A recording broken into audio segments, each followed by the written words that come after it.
Hi friends, welcome to Nithu சமையல். இன்றைக்கி பார்க்க போகிற ரெசிபி உருளைக்கிழங்கு பட்டாணி குழம்பு. எப்படி செய்கிறதுன்னு பார்க்கலாம். அதுக்கு முன்னாடி வீடியோவை சப்ஸ்கிரைப் பண்ணிக்கோங்க, லைக் பண்ணிக்கோங்க, ஷேர் பண்ணிக்கோங்க. வாங்க வீடியோக்குள்ளே போகலாம். உருளைக்கிழங்கு பட்டாணி குழம்பு வைக்கிறதுக்கு நான் நைட்டே 200 கிராம் பட்டாணி ஊற வச்சுருந்தேன். இதை குக்கரில் போட்டு ஒரு விசில் விட்டு எடுத்துக்கலாம். பட்டாணி ஒரு விசில் மட்டும் விடுங்க. 2-3 விட்டிங்கன்னா குழஞ்சி போயிடும். ஒரு விசில் மட்டும் விட்டு எடுத்துக்கோங்க. விசில் வந்துருச்சு. இப்போ ஓப்பன் பண்ணி பார்க்கலாம்.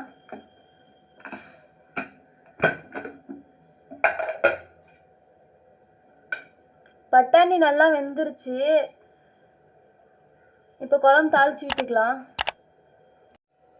எண்ணெய் 2 ஸ்பூன் விட்டுக்கிறேன்.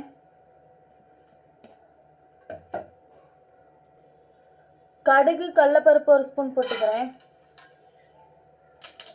கடுகு நல்லா பொரிஞ்சிருச்சு. ஜீரகம் 1/2 டீஸ்பூன் போட்டுக்கிறேன். கருவேப்பிலை 1 கொத்து போட்டுக்கலாம். பெரிய வெங்காயம் 2 வெங்காயம் அரிஞ்சு வச்சுக்கிறேன். இது கூட சேர்த்துக்கிறேன். நல்லா இது கண்ணாடி பதம் ஆற அளவுக்கு வணக்கலாம். நான் 3 தக்காளி எடுத்து அரைச்சி வச்சுருக்கேன். இது கூட சேர்த்துக்கிறேன். இது நல்லா பச்சை வாசனை போகிற வரைக்கும் வணக்கிக்கோங்க. தக்காளி இப்போ நல்லா வணங்கிடுச்சு. மசாலா ஆட் பண்ணிக்கலாம். அடுப்பை சிம்மில் வச்சுக்கோங்க. இஞ்சி பூண்டு பேஸ்ட் 1 ஸ்பூன் போட்டுக்கிறேன். மஞ்சள் தூள் 1/4 டீஸ்பூன் போட்டுக்கிறேன். மிளகாய் தூள் 1/2 டீஸ்பூன் போட்டுக்கிறேன். கறி மசாலா தூள் 1 டீஸ்பூன் போட்டுக்கிறேன். குழம்பு மிளகாய் தூள் 1 டீஸ்பூன் போட்டுக்கிறேன். கொத்தமல்லி தூள் 2 ஸ்பூன் போட்டுக்கிறேன். இதை நல்லா இப்போ வணக்கி விட்டுக்கலாம்.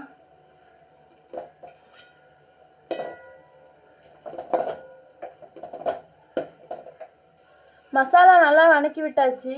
நான் பெரிய டம்ளரில் 1 டம்ளர் தண்ணி ஊற்றிக்கிறேன். இதை நல்லா இப்போ கலந்து விட்டுக்கோங்க. இது ஒரு 5 நிமிஷம் கொதிக்கிட்டோம். இப்போ குழம்பு நல்லா கொதிக்குது. இப்போ நம்ம பட்டாணி சேர்த்துக்கலாம். நல்லா இப்போ ஒரு தடவை கலந்து விட்டுக்கோங்க. உப்பு தேவையான அளவு போட்டுக்கலாம். நல்லா ஒரு 2 நிமிஷம் கொதிக்கிட்டோம். நான் இப்போ 6 உருளைக்கிழங்கு எடுத்திருக்கேன். 6 உருளைக்கிழங்கு குக்கரில் ஒரு 3 விசில் விட்டு எடுத்து வச்சுருக்கேன். தோல் உரிச்சு இதை நம்ம இப்போ கையில் நல்லா புட்டு விட்டுக்கலாம். உருளைக்கிழங்கு இப்போ புட்டு விட்டாச்சு. இப்போ நம்ம குழம்பு கூட ஆட் பண்ணிக்கலாம்.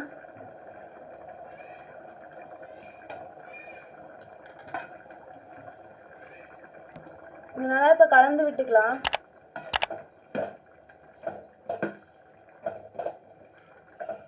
இப்போ நம்ம குழம்புக்கு தேங்காய் அரைச்சிக்கலாம். நான் 1/2 மூடி தேங்காய் எடுத்து அரிஞ்சு வச்சுக்கிறேன். இது கூடவே நான் 1/2 ஸ்பூன் அளவுக்கு சோம்பு போட்டுக்கிறேன். நல்லா இது அரைச்சா வாசமாக இருக்கும். தேங்காய் அரைச்சாச்சு. இப்போ நம்ம தேங்காய் விழுத குழம்பு கூட ஆட் பண்ணிக்கலாம். நல்லா இப்போ ஒரு தடவை இதை கலந்து விட்டுக்கலாம். இது ஒரு 5 நிமிஷம் கொதிக்கிட்டோம். குழம்பு ரெடி ஆயிடுச்சு. உப்பு காரம் எல்லாம் கரெக்டாக இருக்கான்னு பார்த்துக்கோங்க. இப்போ அடுப்பு ஆஃப் பண்ணிக்கலாம். இது மாதிரி வீட்டில் செஞ்சு பாருங்கள். எப்படி இருக்குன்னு கமெண்ட் பண்ணுங்கள். செஞ்சு பார்த்துட்டு லைக் பண்ணுங்கள், ஷேர் பண்ணுங்கள். தேங்க்யூ.